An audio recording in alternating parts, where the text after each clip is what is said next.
नमस्कार दोस्तों, स्वागत है आप सभी का मेरे YouTube चैनल पर। मैं हूं आपका दोस्त राजेंद्र सनोडिया। देखिए दोस्तों, आज के इस वीडियो में हम सॉल्व करेंगे एमपी फॉरेस्ट गार्ड मतलब मध्य प्रदेश वन रक्षक, जेल प्रहरी और क्षेत्र रक्षक का जो एग्जाम हुआ था 2017 में दोस्तों 19 जुलाई 2017 को 9 बजे वाली शिफ्ट में, उसके ओल्ड क्वेश्चन पेपर के साइंस के जितने भी क्वेश्चन हैं दोस्तों 20 क्वेश्चन, उनको यहाँ पर हम सॉल्व करेंगे पूरे कॉन्सेप्ट के साथ। मैं आपको एक चीज़ क्लियर एंड कट बताना चाहता हूं, यदि आप एनसीईआरटी नहीं पढ़ रहे हो साइंस की, ठीक है, एनसीईआरटी साइंस की नहीं पढ़ रहे हो, कम से कम दोस्तों कक्षा 7 से लेकर 10 तक तो पढ़ ही लेना, ठीक है, कक्षा 7 से लेकर 10 तक। यदि आप 7 से लेकर 10 तक की एनसीईआरटी नहीं पढ़ोगे तो ये मान के चलिए दोस्तों, आप मात्र 80 नंबर की तैयारी कर रहे हो, ठीक है, आप 100 नंबर की तैयारी नहीं कर रहे हो, आपके -20 हो जाएंगे, क्योंकि दोस्तों लुसेंट पढ़ के आप साइंस के क्वेश्चन सॉल्व नहीं कर पाओगे। ये मैं गारंटी के साथ आपको बता रहा हूं, ठीक है। आपको किसी भी कंडीशन में एनसीईआरटी पढ़ना ही होगा, ठीक है। चलिए, आज की जो शिफ्ट है दोस्तों 19 जुलाई 2017 9 बजे वाली, ये जो शिफ्ट के क्वेश्चन है दोस्तों बहुत टफ है, ठीक है। इतने टफ दोस्तों मैं आपको बता नहीं सकता। मैंने सारे शिफ्ट के क्वेश्चन पेपर देखा, लेकिन इस शिफ्ट का जो क्वेश्चन पेपर दोस्तों मेरे को बहुत ज़्यादा टफ लगा। और यदि आपको मैं एक चीज़ बताना चाहता हूँ, धातु और धातु वाला जो टॉपिक है कक्षा 10 की एनसीईआरटी का, यदि आपने उस टॉपिक को नहीं पढ़े हो ना, तो आपके 5 नंबर यहाँ से डायरेक्ट माइनस हो जाते हैं, ठीक है। इसलिए मैं आपको बता रहा हूँ कि एनसीईआरटी में एक एक यूनिट कितना इंपॉर्टेंट रोल अदा करती है। और यदि दोस्तों आपको सिलेक्शन लेना है तो आपको एक एक नंबर से क्या करना पड़ेगा, संघर्ष करना पड़ेगा, ठीक है। चलिए क्वेश्चन की शुरुआत करते हैं। क्वेश्चन नंबर 1 है, द्रव्यमान m का एक पिंड वेग v से एक दीवार पर टकराता है और समान वेग से उछलता है, इसके संवेग में परिवर्तन है। इस प्रकार के क्वेश्चन आप लुसेंट पढ़ के सॉल्व कर लोगे क्या? खुद सोचना आप, ठीक है। चलिए, तो देखिए दोस्तों, सबसे पहले आपको ये पता होना चाहिए कि संवेग क्या होता है।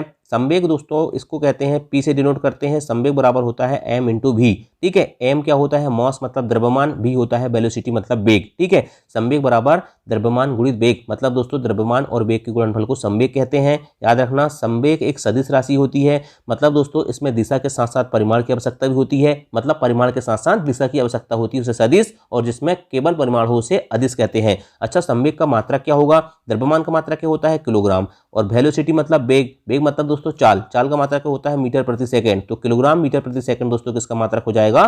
संवेग का मात्रक हो जाएगा, ठीक है। याद रखना, ये इंपॉर्टेंट फैक्ट है। अच्छा, संवेग में जो परिवर्तन होता है उसमें कौन कौन से कारक होते हैं? एक तो द्रव्यमान m और v है, तो एक द्रव्यमान होगा और एक v होगा, मतलब द्रव्यमान में परिवर्तन होगा और वेलोसिटी में परिवर्तन होगा, तभी संवेग में परिवर्तन होगा, ठीक। इस क्वेश्चन को सॉल्व करते हैं। देखिए, यहाँ कह रहा है द्रव्यमान m का एक पिंड वेग v से एक दीवार पर टकराता है, तो जाते समय देखिए टकरा रहा है दीवार पे, दीवार ये है मान चलो, ठीक है। m द्रव्यमान का पिंड वेग v से जा रहा है, ठीक है, तो इसका संवेग क्या हो जाएगा?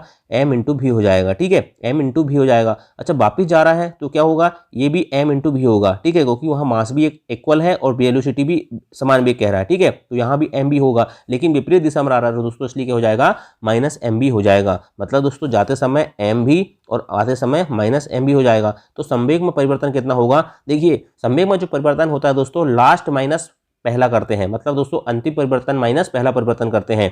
mv माइनस mv मत करना, या -mv में से दोस्तों इस mv को हटाएंगे तो -mv हो जाएगा, और माइनस माइनस दोस्तों याद रखना, यदि साइन इक्वल होते हैं तो जुड़ जाता है, -2mv हो जाएगा। क्या हो जाएगा? -2mv हो जाएगा। ये आंसर हो जाएगा आपका ऑप्शन नंबर 1, ठीक है। चलिए नेक्स्ट क्वेश्चन देखते हैं भाई। ये सब लिखा हुआ है, ठीक है। रॉकेट संवेग संरक्षण के सिद्धांत पर कार्य करता है, ये बात आपको याद रखना है, ठीक। चलिए नेक्स्ट क्वेश्चन देखते हैं। क्वेश्चन नंबर 2 है, हवा में नियत ताप पर ध्वनि की चाल क्या होती है? तो याद रखना दोस्तों, हवा में नियत ताप पर ध्वनि की चाल क्या होती है?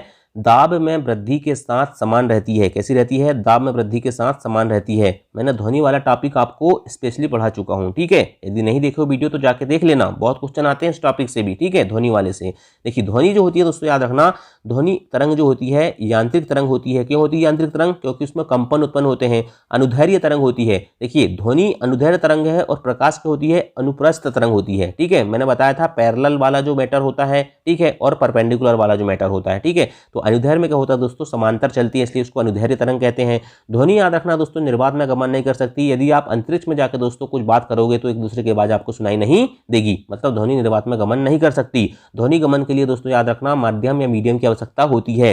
ध्वनि की जो चाल होती है सबसे ज्यादा ठोस में होती है, उसके बाद द्रव में होती है, और उसके बाद दोस्तों गैस में होती है, ठीक है। तो याद रखना ध्वनि की चाल सबसे अधिक किसमें होती है? ठोस में होती है, यह बात आपको याद रखना है। सबसे इंपॉर्टेंट चीज दोस्तों याद रखना, ये 2 लाइन लिखी है, ये दोनों क्वेश्चन अलग शिफ्ट में पूछे गए हैं। ये दोनों क्वेश्चन है, ठीक है। ये मत सोचना कि लाइन लिखी हुई है, ये दोनों क्वेश्चन अलग अलग शिफ्ट में पूछे गए हैं। क्वेश्चन पूछा गया था कि ध्वनि की प्रबलता किस पर निर्भर करती है, तो याद रखना दोस्तों ध्वनि की प्रबलता कंपन के आयाम पर निर्भर करती है। जितना अधिक आयाम होगा प्रबलता उतनी ही अधिक होगी, ठीक है। ये आयाम याद रखना। और ध्वनि का तारतम्य दोस्तों कंपन की आवृत्ति पर निर्भर करता है, फ्रीक्वेंसी पर निर्भर करता है। मैं अभी आपको ये भी बताऊंगा कि आयाम क्या होता है, आवृत्ति क्या होती है, ठीक है। और जितनी अधिक आवृत्ति होगी तारतम्य उतना अधिक होगा, ठीक है। तो तारतम्य किस पर निर्भर करता है, आवृत्ति मतलब फ्रीक्वेंसी पर, और प्रबलता किस पर निर्भर करती है, आयाम पर निर्भर करती है। ये पॉइंट आपको याद रखना है। चलिए मैं आपको एक चीज बता देना चाहता हूँ, तरंग दैर्ध्य क्या होती है, ठीक। मैंने जब आपको ध्वनि पढ़ा रहा था तो सब बताया था, लेकिन मैं आपको शॉर्ट में एक बार और बता देना चाहता हूँ, ठीक है। ये मान के चलिए दोस्तों एक तरंग जा रही है, ठीक है। कौन सी तरंग है, ये अनुदैर्ध्य तरंग है, ठीक है। तो देखिए दोस्तों यहाँ से जो जा रहा है एक दोलन यहाँ कंप्लीट हो रहा है, ठीक है। यहाँ से यहाँ जाने में दोस्तों एक दोलन कंप्लीट होने में जो होता है दोस्तों, इसे कहते हैं हम तरंग दैर्ध्य कहते हैं। ये दूरी जो होती है दोस्तों इसको कहते हैं तरंग दैर्ध्य, इसको लैम्डा से व्यक्त करते हैं और इसका मात्रक होता है मीटर। क्या होता है, मीटर, ठीक है। चलिए दूसरा वाली बात करते हैं दोस्तों, हम दूसरी वाली बात करते हैं। थोड़ा डायग्राम सही बनाता हूँ, ठीक है।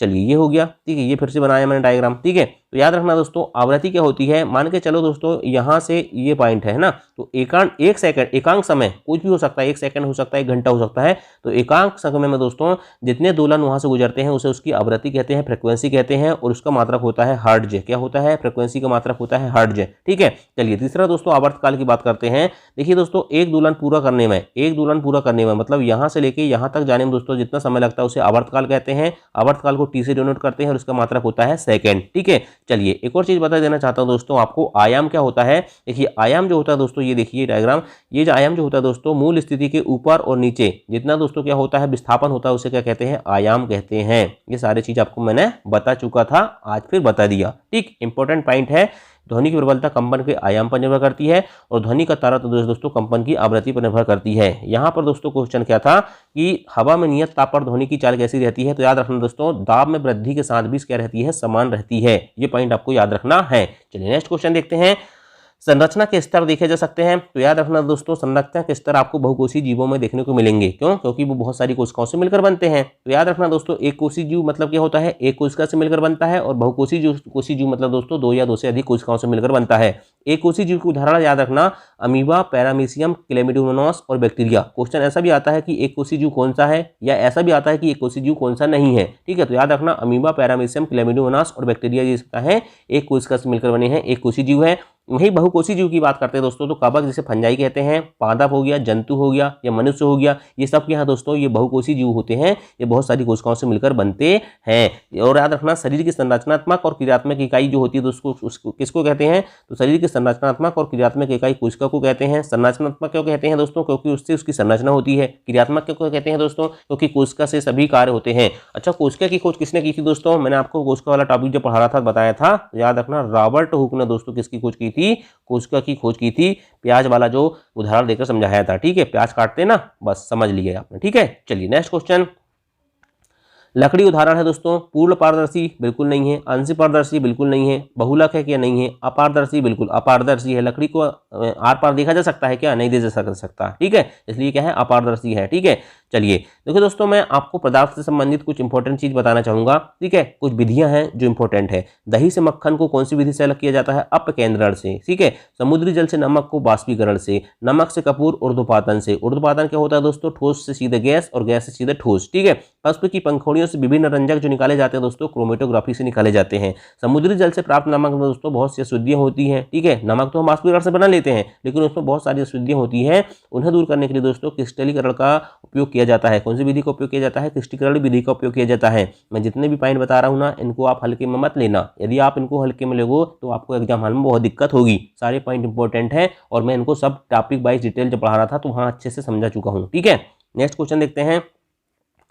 विषाणु द्वारा जंतुओं में उत्पन्न होने वाला रोग कौन सा है, तो याद रखना दोस्तों मुख तथा खुर रोग है। फुट एंड माउथ जो है दोस्तों विषाणु द्वारा जंतुओं में उत्पन्न होने वाला रोग होता है, ठीक है। एंथ्रेक्स क्या होता है दोस्तों, याद रखना मनुष्य और मवेशियों में दोस्तों जीवाणु से होता है, ठीक है। भयानक रोग है, ठीक है। गाय में खुर और मुख रोग जो होता है दोस्तों विषाणु वायरस से होता है, ठीक है। नींबू दोस्तों पौधों की बात करते हैं दोस्तों, नींबू में कैंकर होता है जीवाणु से। गेहूं की रस्ट लगती है कवक से, और भिंडी की जो पीत होती है दोस्तों वायरस से होती है। सारे क्वेश्चन पूछे जाते हैं कि गेहूं की रस्ट किसके कारण होती है, तो याद रखना कवक के कारण। भिंडी की पीत वायरस के कारण। अच्छा मनुष्य में क्षय रोग जो होता है जीवाणु से होता है। खसरा वायरस से होता है। चिकन पॉक्स वायरस से होता है। पोलियो वायरस से होता है। हैजा जीवाणु से, टाइफाइड जीवाणु से, हेपेटाइटिस ए वायरस से और मलेरिया प्रोटोजोआ से होता है। ये क्वेश्चन भी एमपीपीएससी में बार पूछा गया था और बहुत सारे होशियार स्टूडेंट से ये क्वेश्चन नहीं बना था, तो याद रखना मलेरिया प्रोटोजोआ से होता है। नेक्स्ट क्वेश्चन देखते हैं भाई, जुगाली करने वाले पशु के अमाशय की कोष्ठक संख्या कितनी होती है? 4 होती है। ठीक है, ये क्वेश्चन डायरेक्ट एनसीईआरटी, सारे क्वेश्चन एनसीईआरटी से छपे हैं। ठीक है, चलिए, घास खाने वाले जंतु में जो पाचन होता है दोस्तों, उसे क्या कहते हैं? रूमेन कहते हैं, रोमेंथिक कहते हैं। ठीक है, तो ये देखिए देखो बना है दोस्तों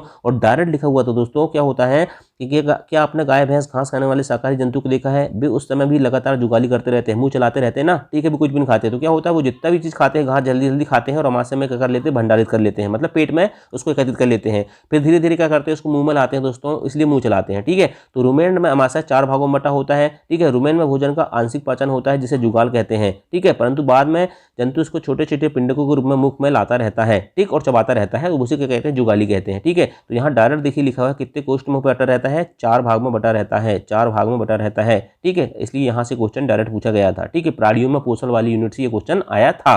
नेक्स्ट क्वेश्चन, अयस्क में मौजूद रेत, चूना, पत्थर, चट्टान जैसी सामग्री धरती की अशुद्धता को कहा जाता है? याद रखना दोस्तों, उसे कहा जाता है अधात्री। ये अधात्री दोस्तों एनसीईआरटी की किताब में नाम नहीं लिखा है, लेकिन गैंग लिखा है। ठीक है, कैसा लिखा है चलो दिखाता हूँ। ठीक है, अयस्कों का समुद्रीकरण दोस्तों, धातु वाला जो टॉपिक पढ़ोगे आप, धातु और धातु वाला एनसीईआरटी क्लास है 10 का, तो वहाँ आपको ये देखने को मिलेगा। तो क्या होता है दोस्तों, धातुओं के निष्कर्षण में दोस्तों क्या होता है कि देखिए, पृथ्वी से खनिज अयस्कों को मिट्टी, रेत आदि अशुद्धियां पाई जाती जिन्हें गैंग कहा जाता है या क्या कहा जाता है? अधात्री कहा जाता है। ठीक है, यही क्या होता है? गैंग होता है। चलिए नेक्स्ट क्वेश्चन देखते हैं भाई, मानव में मेरु तंत्रिका की संख्या कितनी होती है? तो याद रखना दोस्तों, मानव में मेरु तंत्रिका की संख्या होती है 31 जोड़ी। ठीक है, ये क्वेश्चन कहाँ से? एनसीईआरटी से। देखिए, मनुष्य में कपाली तंत्र 12 जोड़ी होती है और मेरु तंत्रिका 31 जोड़ी होती है। डायरेक्ट एनसीईआरटी से आया है, सारे फैक्ट इंपॉर्टेंट है। और ठीक है, चलिए, अमोनिया के जलीय विलयन में क्या होता है दोस्तों? ठीक है, तो अमोनिया के जो विलयन वाला टॉपिक है दोस्तों, इसमें मिलेगा आपको।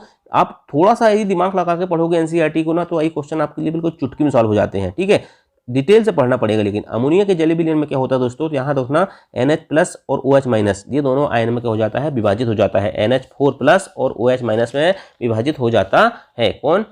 अमोनिया। ठीक है, देखिए, पानी में दोस्तों जब जल के साथ दोस्तों अमोनिया की जो विक्रिया होती है ना, ठीक, उसे अमोनिया का जलीय विलयन कहते हैं। और ये कैसा विलयन होता है? क्षारीय विलयन होता है। ठीक है, कैसा विलयन होता है? क्षारीय विलयन होता है। और अमोनियम और हाइड्रोक्साइड आयन में क्या हो जाता है? अलग हो जाता है। नेक्स्ट क्वेश्चन देखते हो दोस्तों, ये इतना बड़ा क्वेश्चन दिख रहा है लेकिन बड़ा आसान क्वेश्चन है। एल्यूमिनियम का उपयोग खाना पकाने बर्तन में किया जाता है। एल्यूमिनियम के निम्न गुणों में से कौन सा इसके लिए उत्तरदायी होता है? तो देखिए दोस्तों, एल्यूमिनियम की जो होती है ना, याद रखना इसकी उसमें चालकता अच्छी होती है। ठीक है, और इसका उच्च गलनांक भी अच्छा होता है। आप प्लास्टिक के बर्तन में खाना तो नहीं बना सकते ना भाई। ठीक है, क्योंकि उसका गलनांक नीचे होता है, पिघल जाएगा, और उसमें उच्च चालकता मतलब उसमें अच्छे से प्रभावित नहीं होती। इसलिए एल्यूमिनियम का होता है, इसकी उच्च चालकता अच्छी होती है और गलनांक भी अच्छा होता है, इसलिए इसका उपयोग खाना बनाने के बर्तन में किया जाता है। ठीक है, चलिए नेक्स्ट क्वेश्चन देखते हैं भाई, निम्न धातु में से कौन सा ठंडे पानी और गर्म पानी के साथ प्रतिक्रिया नहीं करता? ये क्वेश्चन दोस्तों आप कितना भी पढ़ लो, कितना भी गूगल में सर्च कर लो, आपको नहीं मिलेगा। मिलेगा तो सिर्फ कहाँ मिलेगा? एनसीईआरटी में। इसका आंसर है दोस्तों Fe मतलब फेरस मतलब लोहा। ठीक है, चलिए देखिए दोस्तों कहाँ मिलेगा?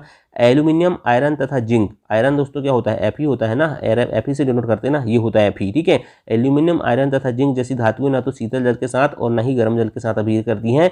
मात्र एक सिंगल लाइन से दोस्तों ये क्वेश्चन उसने बना दिया था। ठीक है, चलिए नेक्स्ट क्वेश्चन देखते हैं, निम्नलिखित गुणों में से कौन सा धातुओं में आमतौर पर नहीं दिखाई देता? तो प्रकृति में ध्वनात्मकता बिल्कुल होता है दोस्तों। ठीक है, देखिए जो साउंड होता है ना दोस्तों, उसको ध्वनात्मकता कहते हैं। ठोस जो धातु होती है ना, उसको हम क्या कहते हैं? सोनोरस कहते हैं। याद रखना, सोनोरस किसे कहते हैं? ठोस धातु से जो साउंड होता है। ठीक है, तो वो होता है। विद्युत चालन तो होता ही है। ठीक है, लचीलापन भी होता है, तभी तो दोस्तों तार वार सब बनते हैं। निरस्ता नहीं होती, डलनेस। ठीक है, तो याद रखना निरस्ता धातु में नहीं होता। ठीक है, तांबा पदार्थ जिसके साथ अपनी चमक खो देता है और हरे रंग की परत बनाता है। तो ये क्वेश्चन भी दोस्तों कहाँ से छपा है? ये क्वेश्चन डायरेक्टली उठाया गया कहाँ से?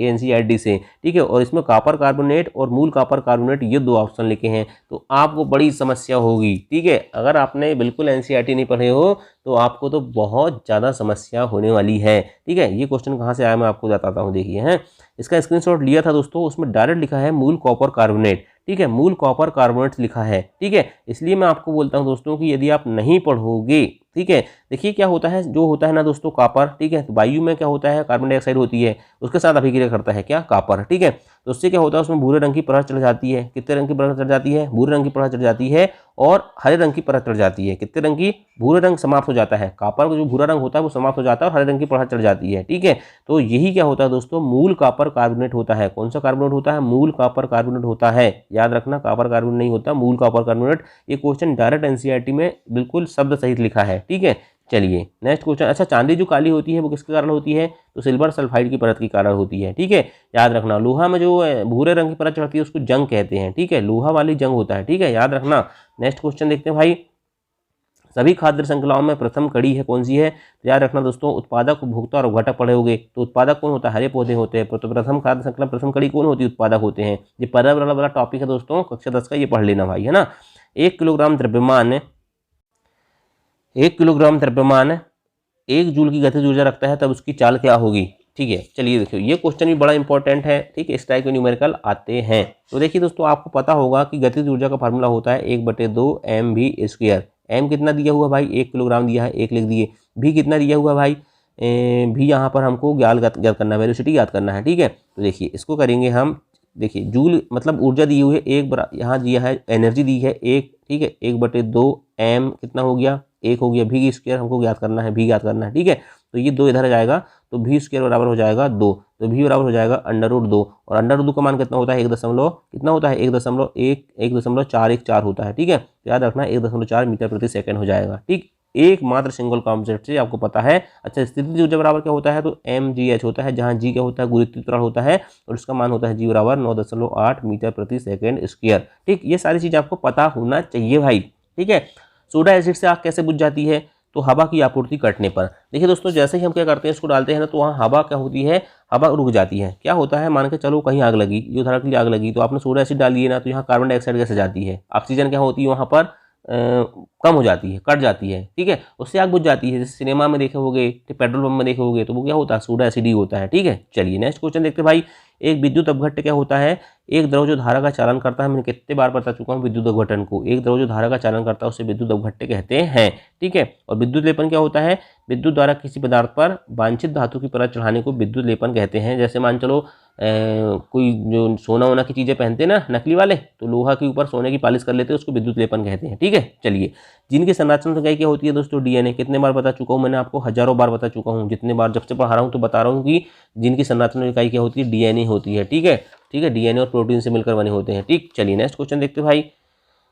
जब एक वस्तु द्वारा तय की गई दूरी समय के सीधे अनुपात में है, तो उसे निम्न के साथ गतिशील कहा जा सकता है। तो चाल बराबर दूरी बटे समय। ठीक, चाल बराबर दूरी बटे समय, बस वहां पर नियत लगाना था, बस। ये सिंगल कॉन्सेप्ट से क्वेश्चन है। ग्रेड बियर क्या है? ये क्वेश्चन थोड़ा इंपॉर्टेंट है। सौर परिवार और तारा, इस यूनिट से ये क्वेश्चन आया था। ठीक है, सौर परिवार और तारा से ये क्वेश्चन है। ठीक है, चलिए। सब 7वीं 8वीं 9वीं 10वीं 6वीं के एनसीईआरटी से नहीं आते, 7वीं 8वीं 9वीं 10वीं ये 4 क्लास के एनसीईआरटी से क्वेश्चन आते हैं, और कुछ क्वेश्चन 11वीं 12वीं के एनसीईआरटी से भी आपको मिल जाते हैं। ठीक है, तो ग्रेड बियर क्या है? ग्रेड बियर एक तारामंडल होता है। तारामंडल क्या होता है दोस्तों? तारों के समूह को तारामंडल कहते हैं। ठीक है, ये ग्रेड बियर जो आप है ना दोस्तों, आपने इसका नाम सुना होगा, सप्तऋषि तारामंडल जिसे कहते हैं ना। ठीक है, यही है ग्रेड बियर है भाई। ठीक है, यही ग्रेड बियर है, आपको पता होना चाहिए। इसका नाम सप्तऋषि भी होता है, अर्सा मेजर भी होता है, बिग डियर भी होता है। ठीक है, तो देखो, गर्मी में रात्रि के प्रथम पहर में दोस्तों 7 तारे दिखाई देते हैं आसमान में, वही क्या होते हैं? ये सप्तऋषि तारे होते हैं, जिसे ग्रेड बियर कहते हैं, और ये तारों का समूह होता है। ठीक है, चलिए, ये हो गए आपके 20 क्वेश्चन। आशा करता हूँ क्लास पसंद आई होगी। ठीक है, यदि आपको क्लास पसंद आई होगी दोस्तों, और आपको लगा होगा कि हमें एनसीईआरटी पढ़ना चाहिए,